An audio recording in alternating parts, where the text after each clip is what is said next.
नमस्कार, राष्ट्रपोस्ट से मैं पवन केसवानी। बदले हुए हालात में बदली हुई राजनीतिक दशा दिशा हमको नए ढंग से समझनी पड़ रही है। किस तरह से देश में ये बदलाव हो रहा है। पहली बार देश के किसी प्रधानमंत्री ने 1 लाख गैर राजनीतिक युवाओं को सीधे तौर पर राजनीति से जोड़ने का संकल्प लिया। उस दिशा में कुछ पहल भी हो रही है। ये पहल सिर्फ सरकारी तौर पर नहीं बल्कि राजनीतिक तौर पर भी हो रही है।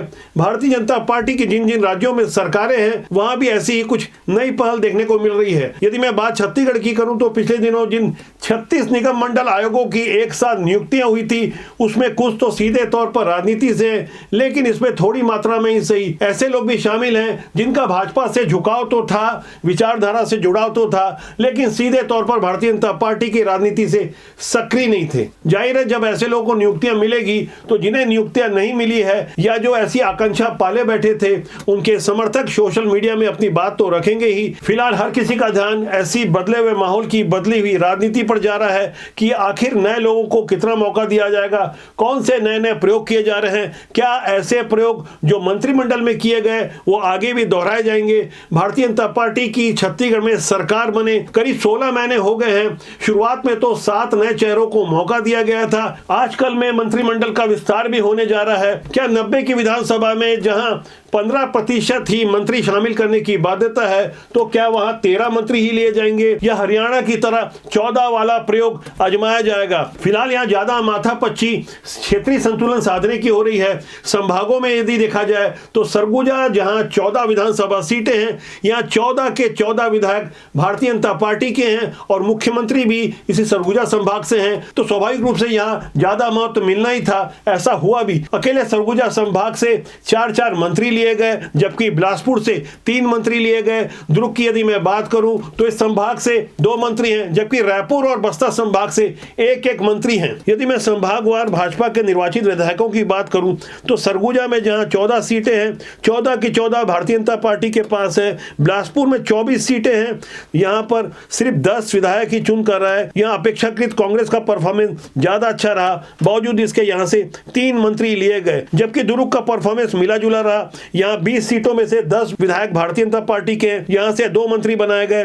रायपुर की बात की जाए तो यहाँ 20 में से 12 विधायक भाजपा के हैं, यहाँ से सिर्फ 1 मंत्री बनाया गया, जबकि बस्तर संभाग से जहाँ 12 विधायक हैं तो इन 12 सीटों में से 9 भाजपा के पास है। बहुत अच्छा परफॉर्मेंस कहा जा सकता है, बावजूद इसके बस्तर से सिर्फ 1 ही मंत्री बनाया गया है। जाति का समीकरण के लिहाज से ओबीसी वर्ग से 6 मंत्री बनाए गए, एससी वर्ग से 1 मंत्री बनाया गया, एसटी वर्ग से 3 मंत्री बनाया गया, जबकि सामान्य वर्ग से भारतीय जनता पार्टी ने 1 मंत्री बनाया है। राजनीतिक गलियारों में एक सामान्य सी चर्चा है कि किसे मौका मिल रहा है। 2 नाम जो हमने पहले भी चर्चा किए थे उनकी चर्चा अब भी हो रही है कि क्या दुर्ग से गजेंद्र यादव को मंत्री बनाया जाएगा, तो इसकी संभावना बहुत ज्यादा है। गजेंद्र यादव का बैकग्राउंड और उनके अलावा उनका यादव होना उनके पक्ष में जाता है। स्थानीय यादव समाज को पर्याप्त महत्व दिए जाने के उद्देश्य से भारतीय जनता पार्टी ने गजेंद्र यादव को मंत्री बनाने का मन बनाया है। इसी तरह अमर अग्रवाल के नाम की जहां सबसे ज्यादा चर्चा थी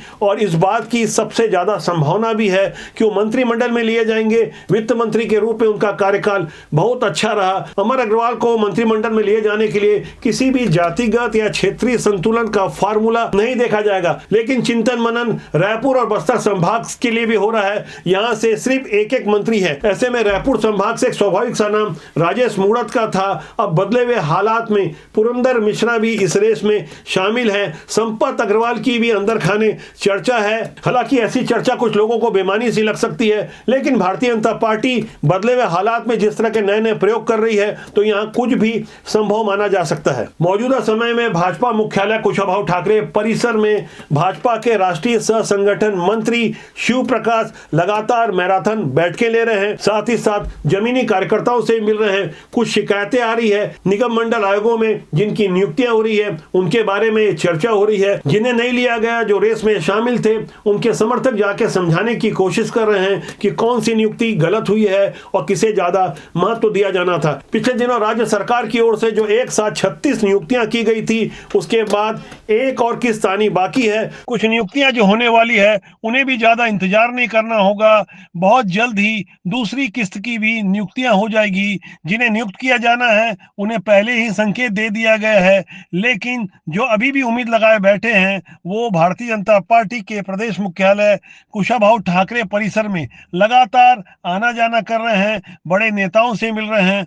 उम्मीद है उन्हें कि मौका मिलेगा। मौका किसे मिलेगा नए दौर की भारतीय जनता पार्टी में, ये समझ पाना किसी टेढ़ी खीर से कम नहीं है। जो नियुक्तियां हुई थी उसमें संस्कृत परिषद की नियुक्ति शशांक शर्मा के लिए हुई थी, उन्हें अध्यक्ष बनाया गया था। लेकिन हैरानी की बात यह है कि उन्हें संस्कृत परिषद का अध्यक्ष बनाने के तुरंत बाद अब उन्हें साहित्य अकादमी का अध्यक्ष बना दिया गया है। ऐसा इसलिए हुआ है क्योंकि संस्कृत परिषद के पदेन अध्यक्ष मुख्यमंत्री होते हैं, जबकि इसके उपाध्यक्ष संस्कृति मंत्री होते हैं। ऐसे में शशांक शर्मा की इस नियुक्ति को लेकर चर्चा होने लगी। परिषद के तहत साहित्य अकादमी, आदिवासी लोक कला अकादमी और कला अकादमी जैसी 3 प्रमुख संस्थाएं गठित की गई थी। इन अकादमियों के अध्यक्ष या निदेशक नियुक्त किए जाने हैं। साथ ही परिषद में कुल 9 सदस्य होने चाहिए, जिसमें प्रतिष्ठित विद्वजनों को नामित किया जाना है। इसके अलावा परिषद में बख्शी पीठ और श्रीकांत वर्मा पीठ जैसी संस्थाएं शामिल हैं। यह नियुक्ति प्रशासनिक चूक का मामला है या कुछ और,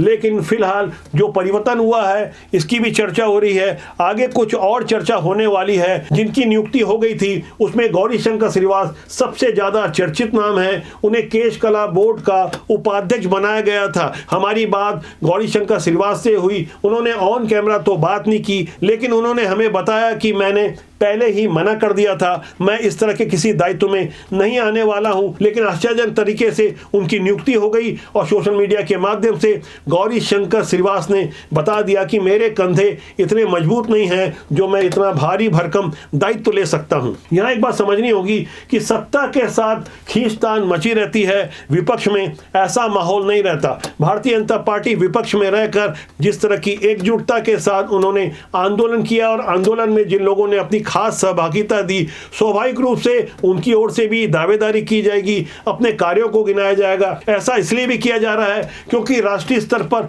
कुछ नए प्रयोग हो रहे हैं। ऐसा माना जा रहा है नए लोगों को मौका मिलेगा, साफ सुथरे लोगों को मौका मिलेगा। ऐसे माहौल में राज्य सरकार के परफॉर्मेंस का भी आकलन हो रहा है। राजनीतिक गलियारों में चर्चा हो रही है कि यहाँ किसकी चल रही है, कौन चला रहा है, क्या सरकार आने वाले दिनों में कुछ बड़े निर्णय लेगी। तो ऐसे ही बड़े निर्णयों पर हमारी लगातार नजर बनी हुई है। ऐसे बड़े निर्णयों से पहले भारतीय जनता पार्टी के सह संगठन मंत्री शिव प्रकाश ने जो मैराथन बैठकों का दौर शुरू किया है, 9 मार्च वाले दिन जो खास बैठकों का सिलसिला जारी रहा, उसमें भाजपा के वरिष्ठ पदाधिकारियों के अलावा निगम मंडलों आयोगों के पदाधिकारियों के साथ नगरीय निकायों के महापौर, सभापति, अध्यक्ष और उपाध्यक्षों के साथ राष्ट्रीय सह संगठन मंत्री शिव प्रकाश ने बैठक ली। इस बैठक के बाद निगम मंडल व आयोगों के अध्यक्ष उपाध्यक्षों के साथ मुलाकात हुई।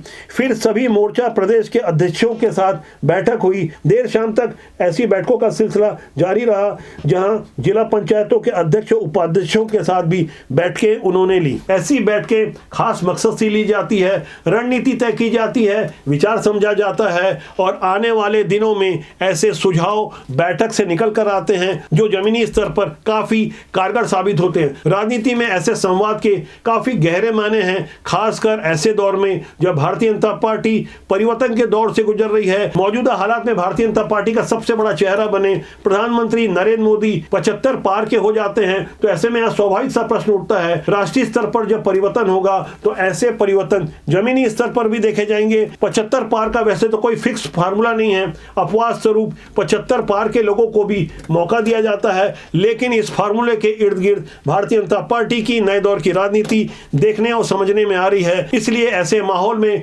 खासकर राजनीति के लिहाज से जो खुद को युवा समझते हैं वो आशा भरी निगाहों से संगठन और वरिष्ठ नेताओं की तरफ देख रहे हैं। उन्हें उम्मीद है कि उन्हें भी मौका मिलेगा। उम्मीदों की ताक में तो वैसे वाले भी हैं जो कांग्रेस छोड़कर भाजपा में आए थे।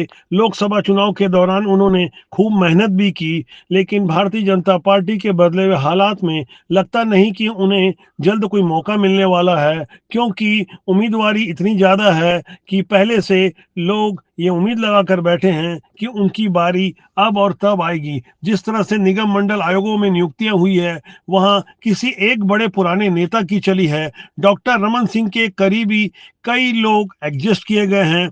ऐसे बदले हुए हालात में भारतीय जनता पार्टी कुछ बदली हुई राजनीति के माध्यम से इस तरह के पोस्टर जारी करने शुरू कर दिए हैं। इस तरह के पोस्टर जारी कर रही है, जैसा कि आप अपनी स्क्रीन में देख रहे हैं। टीएस सिंहदेव और भूपेश बघेल के कोल्ड वॉर को भारतीय जनता पार्टी कुछ ज्यादा ही ढंग से बुनाने की कोशिश कर रही है। टीएस सिंहदेव बाबा ने नक्सलियों को रावण बताया था कि राम जी ने जैसे रावण का संहार किया था, वैसे ही नक्सलियों का संहार होगा, और सरकार का एक तरह से उन्होंने समर्थन वाला बयान दिया था। उसके बाद भारतीय जनता पार्टी ने चुटकी लेते हुए ऊपर लिखा इस पोस्टर में कि भूपेश भाई तुम्हें मिर्ची लगेगी। अब मिर्ची किसे लगेगी, कितनी लगेगी, कब तक लगती रहेगी, ये देखने वाली बात है। दरअसल बदले हुए हालात में ऐसी बदली हुई राजनीति को हम भी गहराई से समझने और जानने की कोशिश कर रहे हैं। फिलहाल भारतीय जनता पार्टी के लिए पूरे देश में फील गुड वाली स्थिति है। 19 से लेकर 21 प्रदेशों में उनकी सरकारें हैं, कई गठबंधन के साथ तो ज्यादातर अपने दम पर। ऐसे में जब राष्ट्रीय स्तर पर भी भाजपा की सरकार हो, पंच से लेकर प्रधानमंत्री तक भारतीय जनता पार्टी का हो, तो स्वाभाविक रूप से वहां उस सीमांत बिंदु की भी चिंता होती है, जिसके बाद गति और आगे नहीं बढ़ सकती। चुनौती इस बात की है, जो सफलता हासिल की गई है उसे कैसे कायम रखा जाए। क्या अपने विरोधियों की नाकामी या उनकी कमजोरी से ही भारतीय जनता पार्टी आगे भी कायम रहेगी, ये गहरे चिंतन का विषय है। हमारा मानना है राजनीति के माध्यम से देश और समाज के लिए कुछ बेहतर किया जा सकता है।